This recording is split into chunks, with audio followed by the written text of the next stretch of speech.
鐘哥幾時做一期金碧天下？一間保利天匯買10間金碧天下係點樣嘅體驗？走，我哋而家去睇一睇。前方限速，距離目的地還有3秒。佢開車過嚟開咗38分鐘。講真，呢度環境係幾好嘅，但係條路呢一度好多車。等陣我哋入去睇一睇先。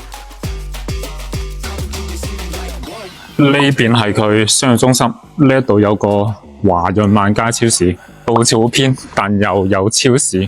我哋而家去睇一套單價3000幾蚊嘅一套別墅，你可以相信嗎？總價70幾萬可以買一套別墅。過去銷售中心睇一睇先，呢棟嘅大別墅真係好有恒大嘅嗰啲土豪金嘅氣質，證明咧真係呢度以前係輝煌過嘅。